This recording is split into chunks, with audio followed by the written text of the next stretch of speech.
Excellent. Okay, I'll start again. So I'm going to talk today about our experience with open source hardware licensing.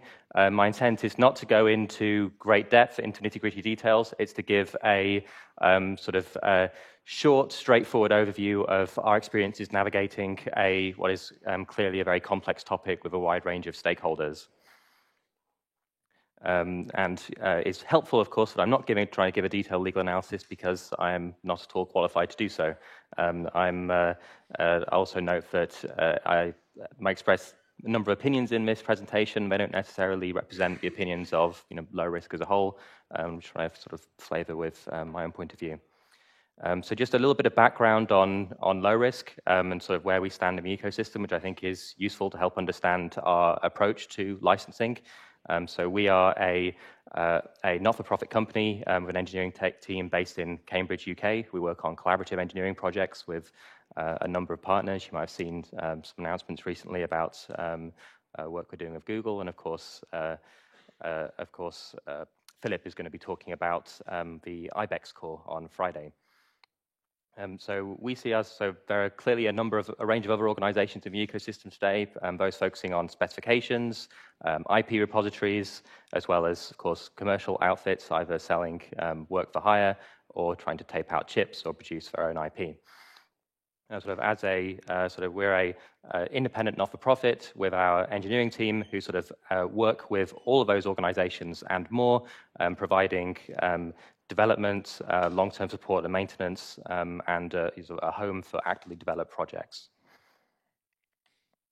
And we're now at the point where we're starting to ramp up substantially versus back when we started, when we were based at the University of Cambridge. We're now up to 6 full-time staff, and we should be 10 or more by the end of the year.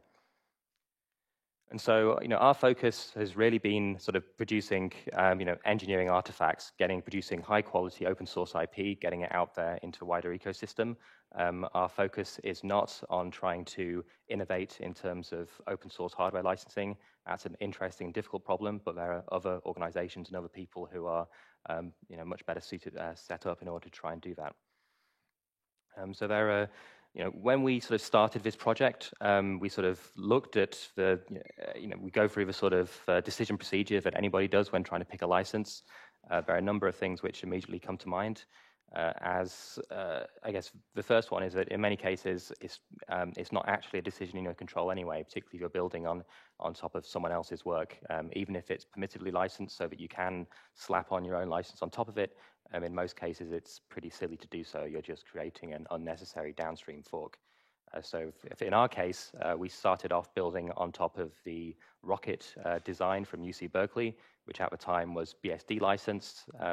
When it became further developed by Sci5, it moved towards newer contributions run under the Apache license. And we very quickly arrived at a policy that we have a preference for permissively licensed work, but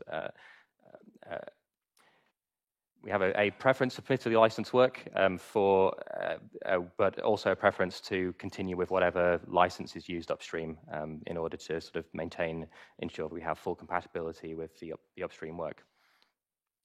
Another obvious criteria is the level of adoption for the license. And I say obvious, sometimes it's not so obvious. I think particularly as engineers, we like to find innovative solutions to problems, and innovative solutions to licensing problems can pose their own issues because, of course, the legal departments at large established firms are not particularly excited about the idea of reviewing yet another open source license and trying to figure out whether it meets their requirements or not, even if even if you can argue that, look, there's an advantage here, an advantage there, it's not necessarily a fight worth fighting. A common one, which again I've always going back further, I've always preferred BSD and MIT licenses as they're nice and short, a couple of paragraphs. So a lot of us like to pick something which is relatively short versus something like Apache, which is contains very, very useful provisions on things like patents, but is obviously rather more text for people to actually read.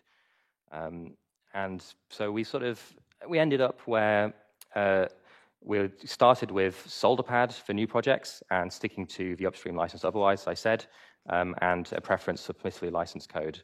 Copyleft versus permissive is a whole other topic, which I guess I'll talk about in a second. but there's room for a whole range of choices on that. So Solderpad, for those who don't know, it's a derivative of the Apache license. It was started by Andrew Katz, who presented earlier today. I've clearly struggled to come up with exciting images to insert into this presentation, so I figured I'd at least stick a screenshot of the license. When we adopted it, it was at version 0.51. There's now a version 2.0, both of which are a relatively minor modification on top of Apache, effectively adding some clarity on exactly how it applies to hardware projects.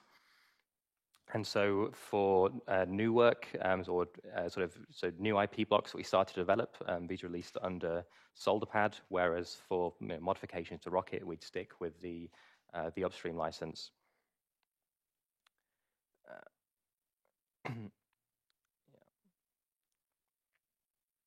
And I guess this was a sort of key decision for us. We're keen to see the widespread adoption of open source hardware. We're keen to see a world where this open source hardware is developed in a collaborative environment where people give back. And so this is a common discussion in the licensing world as to whether, and open source world in general, as to whether you can enforce this behavior through licensing. And of course, through successful copyleft licenses like the GPL, you can ensure that people comply with that license, and that if they modify it, they share their changes. But it's not.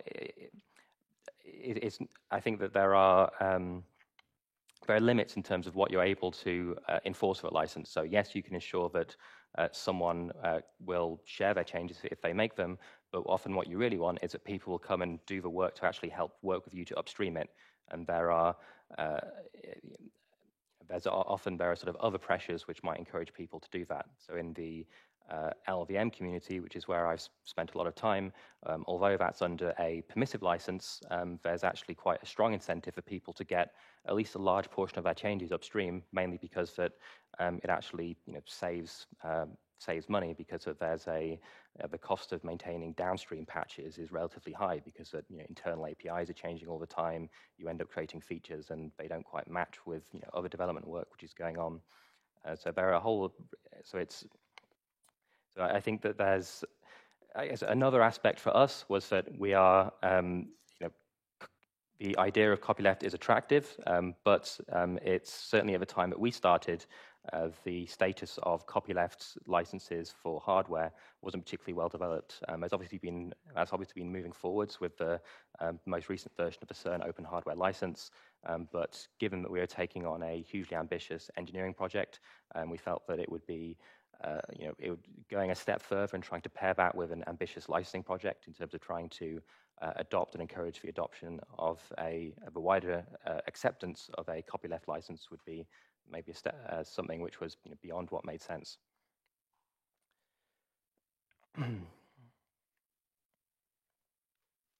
so I think,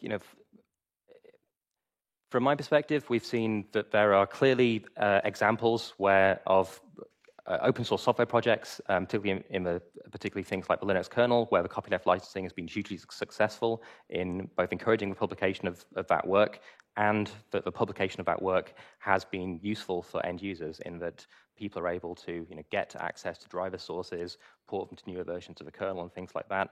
There are other cases where the use of the copyleft license may have had advantages in terms of ensuring that everybody is on a level playing field, but probably hasn't actually liberated much code into the wider community. Like in terms of BusyBox is a sort of popular.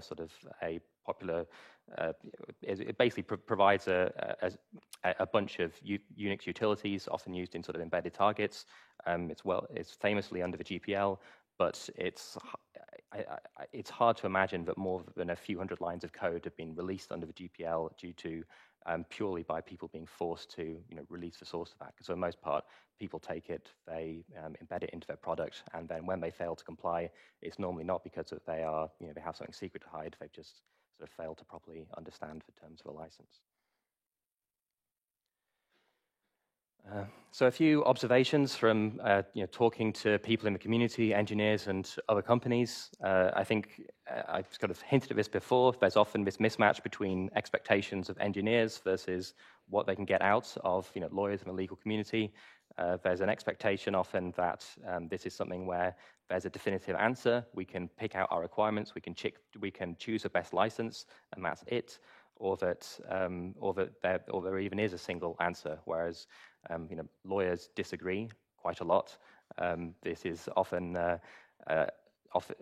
and beyond that, there's often very sort of subtle differences in opinion based on the precise circumstances. So depending on exactly what the appetite for risk is, or for other aspects that might influence an opinion.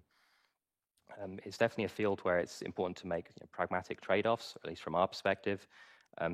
We could spend forever trying to come up with the ultimate open source licensing solution, but then if no one's actually willing to adopt it, we've not really moved forward the wider mission. It's also I think I've touched on this before, so I'll move on to it. I mean, where we've ended up is now is plain Apache 2.0 for new projects. We're moving towards introducing a contributor's license agreement and preferring CC BY, the most permissive Creative Commons license for documentation. We sort of ended up with this through consultation with contributors and companies who are working with, also with advice from our own council. Our feeling ultimately was that although SolderPad offers some additional clarity on exactly how it applies to hardware projects, the additional benefit over Apache didn't seem to be enough to justify the issues that we had with getting people to sort of review it and consider it as a sort of acceptable alternative to Apache. And we tried to keep things. I mean, this is the sort of header that we're sticking at the top of our documents. So we're trying to keep it simple, straightforward, no overly complicated legal boilerplate. In terms of contributor license agreements, this can be a hot topic in the open source community. So this is effectively where a number of companies and open source communities require that when you make a contribution, you also agree to a contributor license agreement. This is not the same thing as some of you may know, the Free Software Foundation requiring a copyright assignment, but it does confer some additional rights to your contribution above and beyond just those which are in the license text. So it's normally a slightly more expansive sort of copyright grant, effectively.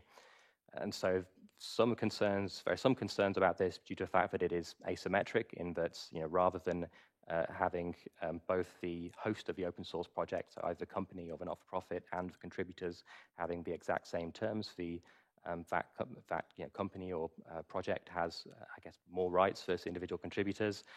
I think those concerns are often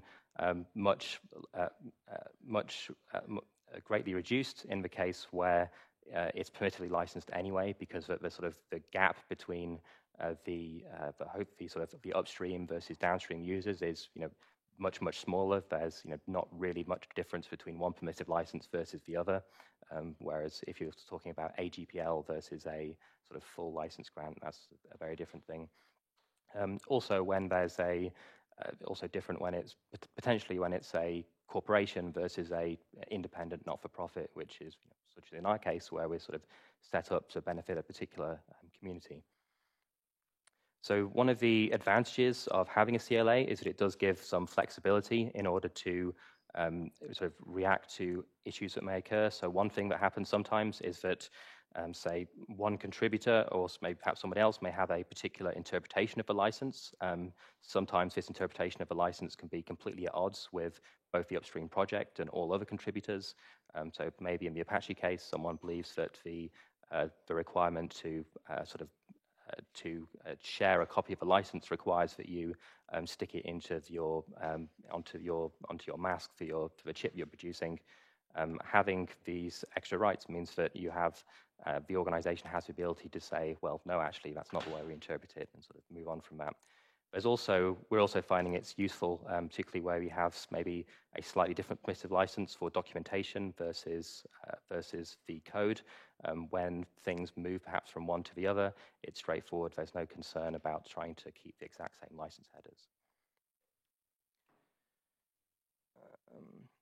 Now, we haven't added this to any of our projects yet, but we've been sort of working towards integrating it in a very, very straightforward way. So sometimes this it requires going to a separate site and going for a click-through agreement, or in a worst case, where you have to print something out, get it signed and submitted. We've been setting up a system whereby you can use something like a developer certificate of origin style sign-off. So this is used in the Linux community and Linux kernel developer community and a number of others, whereby if you agree to what's called the developer certificate of origin, which is different to a CLA, in your Git commit message, you put this signed off by line to indicate you agree to that. And we're using a similar mechanism, so the same sort of line, which signals agreement to the contribution notice sort of in the root of the repository. And there'll also be a bot which responds on a pull request to sort of confirm that this is indeed what, to put it front and center, this is what you're agreeing to.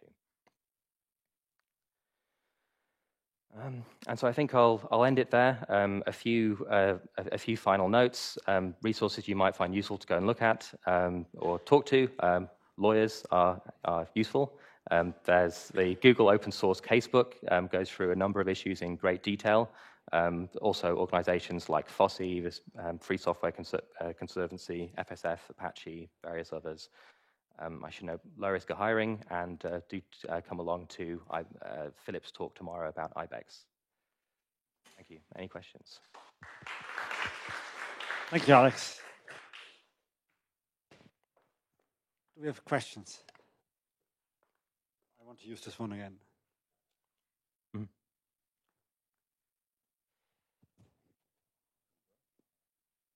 Questions? No questions? It's this one. Do I have to carry this one? It doesn't change the situation, right? But I'm not a good thrower. I don't want to use it as a bad thrower.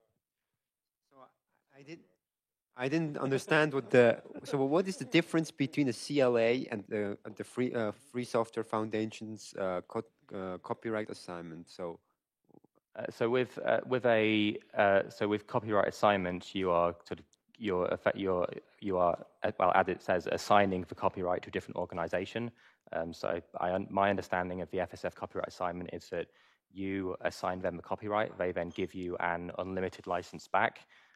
With a CLA, by my understanding, you are not assigning copyright, but you're effectively giving an unlimited license to the organization you're signing CLA with. So I think that the reason for the FSF wanting the assignment is so that they have greater standing in potential lawsuits, so that they're able to actually go after violators because they hold the copyright. But you have to talk to a lawyer who would know more detail.